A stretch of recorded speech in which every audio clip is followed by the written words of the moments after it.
So while I'm testing out the GoPro Hero 9, just wanted to actually discuss my other camera that I've been using basically 100% of the time for photography, for video, for everything else. It's a Canon M50. It's the Mark 1. I know the Mark 2 just came out. The Mark 2 is not exciting enough for me to go buy. It doesn't make enough changes.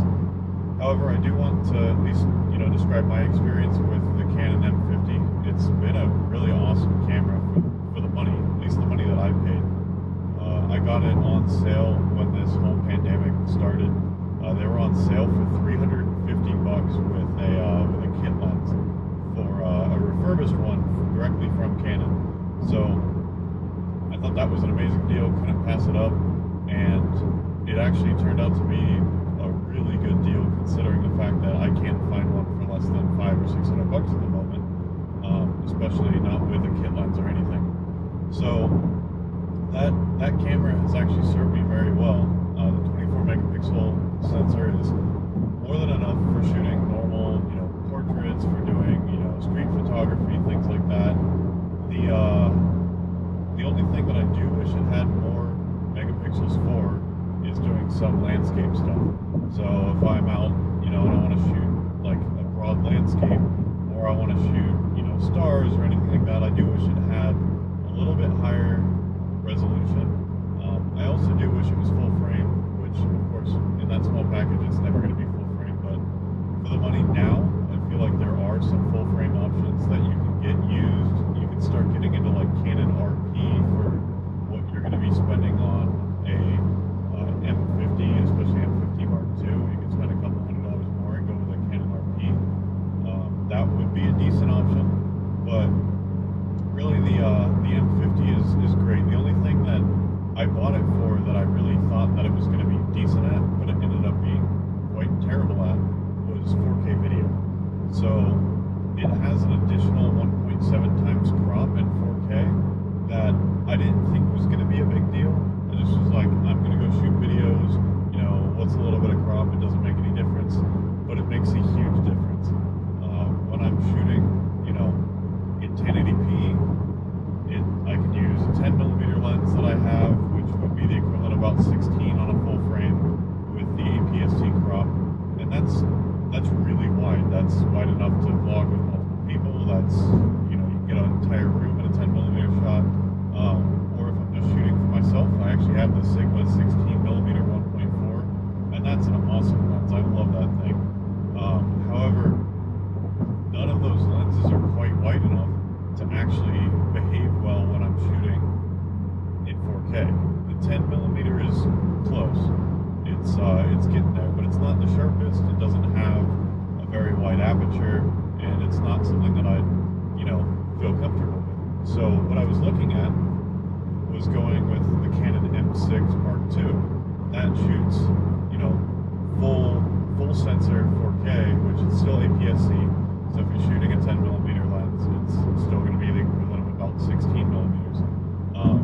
But as I was doing more and more research, the body seems really nice. It doesn't have the flip-out screen, but it doesn't actually truly shoot 4K, which I didn't realize until I was a couple weeks into doing research.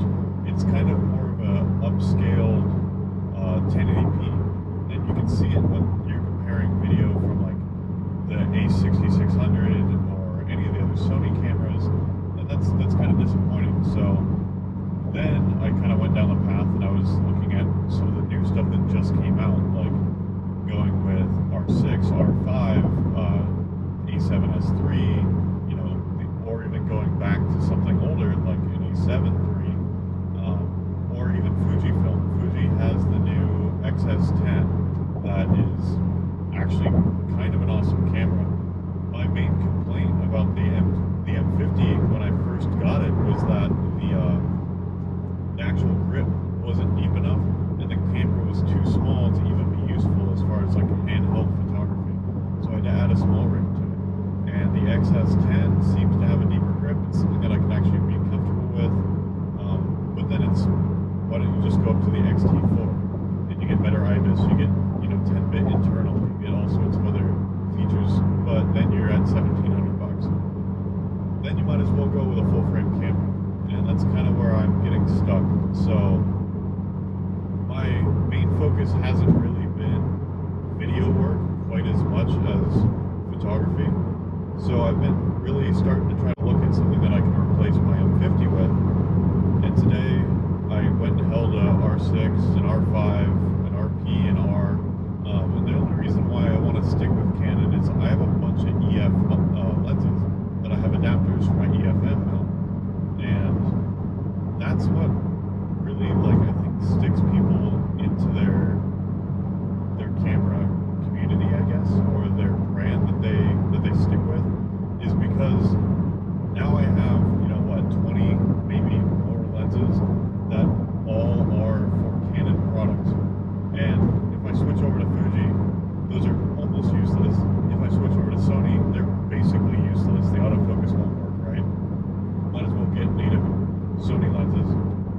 But then you have to spend the time selling them. You have to worry about what their resale value is. You lose all this money. So I kind of feel stuck with Canon, but also Canon has released some things that are really awesome. The R5, I know everyone's talking about the overheating and stuff, but that 45 megapixel sensor, especially for someone that only will shoot basically 4K, maybe, like, I'll never go up to 8K, but shoot some 1080p when I want, something easy to edit or something just quick off the hip. I don't have to worry about the overheating. Or if I'm going to go shoot landscape, I get to shoot 45 megapixels. Like, that's fantastic. But the price is kind of prohibitive. So I went kind of down the list, and I think I might settle for the R6. I know it's only a 20 megapixel sensor, so it's going to be worse than my M50 as far as, like, full-on resolution. But then you have bigger pixels, so I think the low light's probably going to be better, at least from every review that I've seen. The RAW is going to be easier to work with. It still shoots 4K, and that's full sensor too. So with full frame, if I throw, an actual 14 or 16 millimeter lens on there, I'm going to get that full lens on there. And I think that's something that's really pushing towards full frame. There's almost no reason not to go full frame these days, unless you want a small form factor, which for me the small form factor doesn't really fit my hands. So I think I might make the jump to that. It's just making the jump to that is kind of scary due to the fact that it's going to be like $2,000 all in, because I'm going to get rid of the M50, going to get rid of the glass that I have that are EFM mount glass, but I don't know. It's going to be something that would be interesting to see. I don't know if I'm going to make that decision right away. It's a lot of money.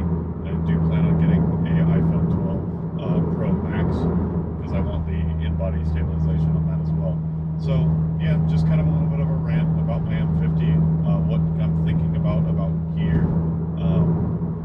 I almost like buying gear more than I enjoy using it for like its full potential. I mean, I do like going out and hiking and shooting some photography while doing that, doing night shots and do a lot of like stars and stuff. And I do like shooting video. It's something that I get like my thoughts out there. But the gear, I like nerding out on that. I like knowing about all the specs. I like seeing how everything's advancing, and that's something that's just fun to me. So I know some of you guys probably are like that as well. If you follow a bunch of the YouTube channels that talk about film gear, or just not film, but digital photography gear, then yeah, you probably nerd out on the gear. So I just wanted to say thank you guys for watching. If you do like my videos, please thumbs up. If you don't, please thumbs down. It actually gives me a good indication of whether you guys like the videos or not.